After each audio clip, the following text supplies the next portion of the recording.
여러분 안녕하십니까. 황교안 MBC 뉴스데이 시작하겠습니다. 먼저 오늘의 주요 뉴스입니다. 세월호 참사로 실종자 9명이 남은 상태지만 가족들이 체육관을 비워줄 채비를 하고 있습니다. 나주 혁신도시로 이전하는 한국전력이 국내 최대 규모의 이사를 시작한 가운데 앞으로 4주간 이사가 계속됩니다. 광주의 제조업 르네상스 시대를 열 자동차 100만 대 생산도시 조성을 위한 추진위원회가 서울에서 공식 출범했습니다. 청렴도와 반부패 경쟁력 평가에서 광주시의 순위가 중하위권인 것으로 드러났습니다. 자동차 100만 대 생산도시 조성을 위한 추진위원회가 서울에서 공식 출범했습니다.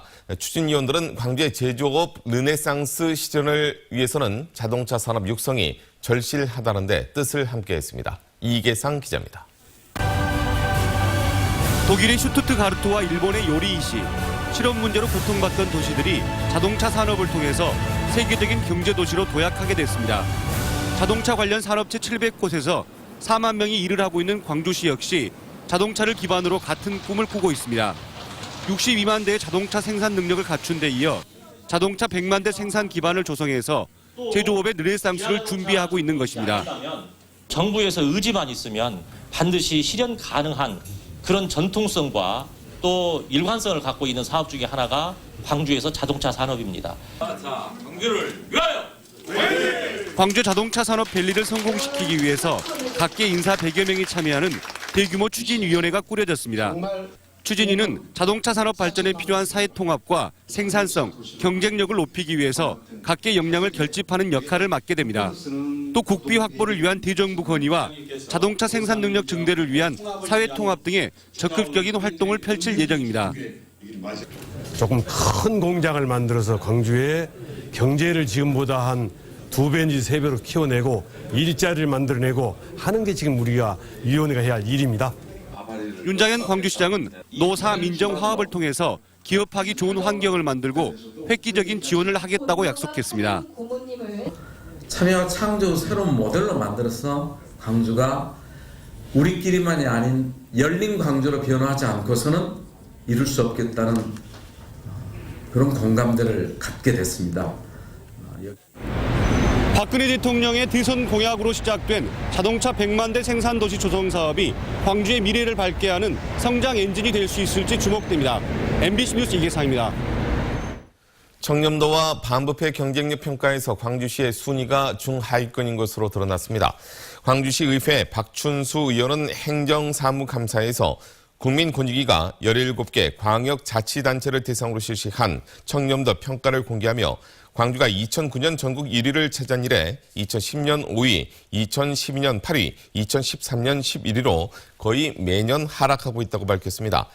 또 반부패 경쟁력 평가에선 평균 10위권 밖으로 밀려나 있다며 감사관실이 제 기능을 수행하지 못하고 있다고 지적했습니다. 교육 관련 시민단체들로 구성된 광주 교육희망 네트워크는 어린이집 보육료는 국가가 책임져야 한다고 주장했습니다.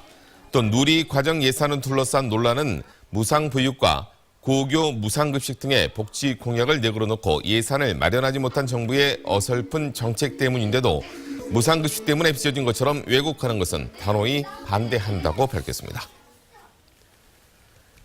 국내 최대 공기업인 한국전력이 나주로 이사를 시작했습니다. 기업 규모가 크다 보니 짐을 옮기는 데만 한 달 가까이 걸립니다. 송정근 기자가 보도합니다. 한동안 횡했던 신사옥이 오랜만에 활기를 띠었습니다.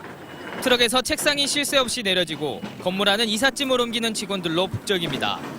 앞으로 생활할 건물에 내려놓는 첫 짐입니다. 잡아요. 더 들어야 될까? 이제 정리하는 과정에서 이제 아무래도 면적 같은 거랑 위치가 다르다 보니까 배치할 때 좀 복잡했고. 서울 삼성동 시대 25년을 마무리하는 서울 사무실은 이삿짐 꾸리기가 한창입니다. 오랜 세월 함께한 자리에는 정만큼 짐도 쌓였고 나주로 옮길 이삿짐 챙기는 손길은 분주하기 그지없습니다. 한전 서울본사에서 내려온 첫 짐이 이제 막 나주에 도착했는데요. 이로써 국내 최대 규모의 공공기관 이전이 시작됐습니다. 이사 첫날 하루 동안 나주에 도착한 이삿짐은 11톤 트럭 16대 분량. 여전히 옮겨올 짐이 많이 남아있어 4,000톤 규모의 이사는 앞으로 4주 동안 이어집니다. 이삿짐이 많은 것도 있고 또 업무 공백을 없애기 위해서 이사를 이렇게 단계적으로 나눠서 하게 되었습니다. 당장 대규모 전기 설비들이 곧 신청사에 도착할 예정이고 본사 직원 1,500명도 순차적으로 내려와 나주에 둥지를 틀고 새살림을 차립니다. 11월 말까지 대규모 이사를 마치고 나면 한국전력은 다음 달 1일부터 나주 빛가람 시대를 맞이합니다. MBC 뉴스 송정근입니다. 국내 최대 공기업인 한국전력의 나주 이주로 빛가람 혁신도시 활성화에 탄력이 붙을 전망입니다. 올 연말까지 혁신도시에 유입될 인구가 6천 명이 넘어설 것으로 보입니다. 조현성 기자입니다. 지난달까지 나주 혁신도시에 새롭게 둥지를 튼 공공기관은 농어촌공사와 농수산식품유통공사 등 모두 9곳. 이주를 해온 직원만 3천 명에 이릅니다. 여기에 이번 달 말까지 한국전력이, 올 연말까지는 한전 KPS와 한전 KDN, 사학연금관리공단 등 공공기관 4곳과 직원 3천여 명이 추가로 이주를 마칠 예정입니다. 특히 한전 본사 직원들의 임금 총액이 1,000억 원을 넘는 것을 포함해 이들 혁신도시 이주기관 임직원들의 임금 총액만 수천억 원에 이를 것으로 추산되고 있습니다. 당장 소비 확대 등을 통해 지역 경제에 단비 역할을 해줄 것으로 기대되는 대목입니다. 나주에서 생활하면서 그 각종 음식이라든가 기타 생활을 소비하면서 소비에 대한 그 기대 효과도 있고, 이들 공공기관들의 잇단 이주는 지역 부동산 시장의 과열 양상으로 이어지고 있습니다. 지금까지 나주 혁신도시에 공급된 아파트 물량은 5,500여 세대로 이 가운데 임대 아파트 등 일부를 제외하고 모두 분양이 끝난 상황이어서 주택 공급 부족 현상까지 나타나고 있습니다. 현재는 지금 가수요가 많다. 이제 이주하는 사람들한테는 이제 좀 그런 면도 있죠. 없잖아.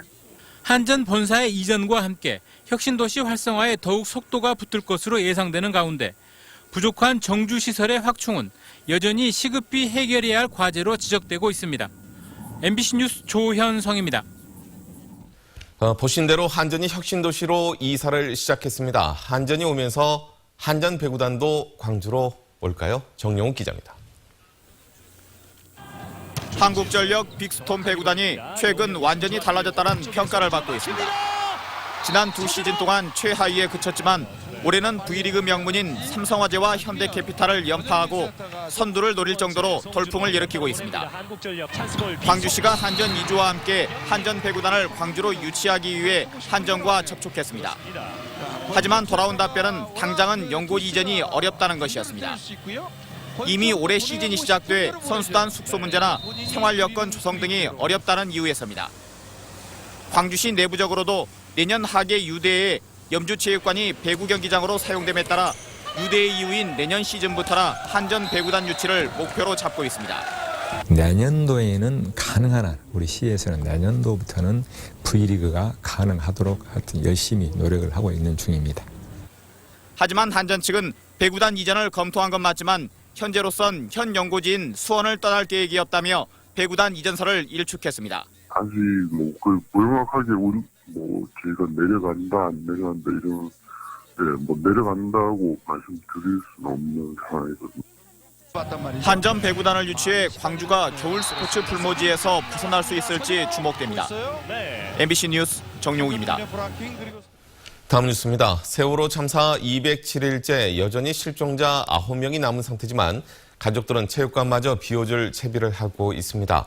사고 초기부터 뒷짐진 정보를 대신해서 시신 유실 방지책부터 수색 대안까지 방법을 스스로 제시해야 했던 가족들은 이제 지칠 대로 지쳤습니다. 김진성 기자가 보도합니다. 실종자 가족과 진도 군민, 정부가 실내체육관 이전 문제를 논의한 건 한 달 전이었습니다. 가족들이 국민들의 요구를 받아들여 이전 장소와 시기 등을 논의할 정부의 실무협의체에 참여하기로 한 겁니다.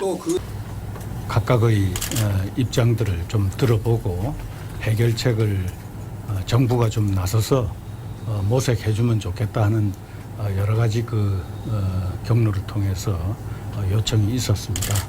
하지만 한 달이 지나는 동안 3자가 참여하는 회의는 단 한 번도 열리지 않았습니다. 결국 답답한 실종자 가족들이 진도군청을 찾아 이전 의지를 재차 전달하고 난 어제서야 겨우 진전을 보인 겁니다. 가족들이 옛날에 우리겠다 좀 장소나 이런 거는 범죄원이 내라 그 얘기했는데 그게 아직까지 얘기가 없어서 그걸 얘기를 한 건데. 정부는 팽목항 인근의 전남대 자연학습장과 협의를 거치겠다고 밝혔지만 여전히 말뿐 구체적 계획은 없습니다. 학교에 그쪽에서 연락을 해서 협조를 해야 되는데 아직 협조가 되지 않은 상황이에요. 그러니까 여기서만 결정을 하신 것 같아요. 사고 초기부터 시신 유실 방지 조치와 실시간 영상 촬영, 수색 체계 개편 등 갖가지 방안을 스스로 제시해야 했던 가족들. 200일이 넘는 기다림뿐만 아니라 여전히 방관만 하고 있는 정부의 태도에 상처는 깊어질 대로 깊어졌습니다. MBC 뉴스 김진선입니다. 민영배 광산구청장이 지난 본회의에서 의원들과 말다툼을 벌이다 퇴장한 데 대해 의원들이 반발하고 나섰습니다. 광산구 의회 조상현 의원 등은 지난달 31일 광산구 의회 본회의에서 구의원의 5분 발언을 듣지 않겠다며 퇴장한 것은 의회를 무시하는 행위라며 사과하라고 촉구했습니다. 광산구 의회는 구청장의 친인척 보조금 특혜 논란을 지속적으로 제기하며 갈등을 빚어왔고 광산구는 보조금 지급이 정당한 절차대로 이루어졌다고 밝힌 바 있습니다. 광주시 의회 임택 의원은 행정사무감사에서 광주의 소방차나 구급차 진입 취약 지역이 모두 24개소가 있다며 이 가운데 10개소는 소방차 진입 불가, 14개소는 소방차 진입 장애 지역이라고 밝혔습니다.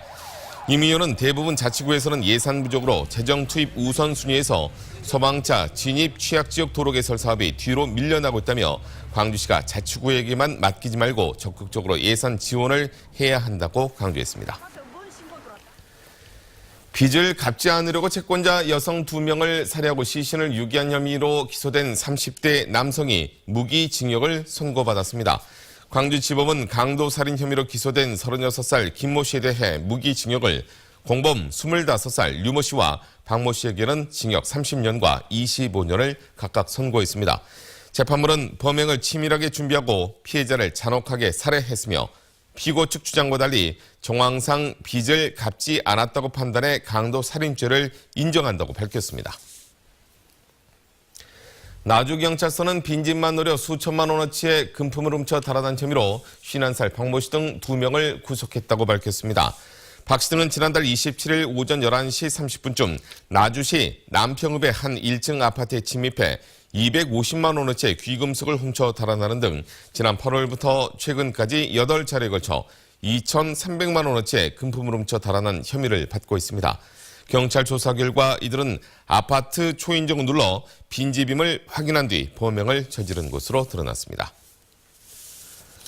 한국가스안전공사 광주전남지역본부는 가스안전 결의 대회를 열고 가스 사고 예방에 만전을 기할 것을 다짐했습니다. 가스 사용이 급증하는 겨울철을 앞두고 마련된 이번 행사에서는 가스업계 종사자 등 가스 안전관리에 힘쓴 20여 명에 대해 포상이 함께 이루어졌습니다. 나들이는 내일로 미루시는 게 좋겠습니다. 오늘은 대부분 지역에서 간간히 빗방울이 떨어지겠습니다. 오후부터 밤 사이에 5mm 내외의 비가 내리겠고요. 남해안 지역에서는 이보다 더 많은 양의 비가 내리겠습니다. 비의 영향으로 한낮 기온 크게 오르지 않을 텐데요. 광주의 낮 최고 기온 15도로 평년보다 약 3도가량 낮겠습니다. 휴일인 내일은 나들이 가시기 좋겠습니다. 화창한 하늘에 구름만 조금 끼겠고요. 광주의 한낮 기온 17도로 오늘보다 올라서면서 야외 활동하시기에 적합하겠습니다. 다만 영광 등 일부 지역에서는 바람이 약간 강하게 부니까요. 이 점 염두에 두시기 바랍니다. 이 시각 나주와 화순 7도, 장성과 영광 8도, 광주 9도를 가리키고 있습니다. 낮 최고 기온 장성과 영광 14도, 담양과 광주, 구례 15도로 어제보다 3도가량 낮겠습니다. 바다의 물결은 먼바다에서 최고 1.5m로 비교적 잔잔하게 일겠습니다. 비 소식은 다음 주 수요일쯤 있겠고요. 비가 내리고 나면 아침과 낮 기온 모두 전체적으로 떨어지겠습니다. 날씨였습니다.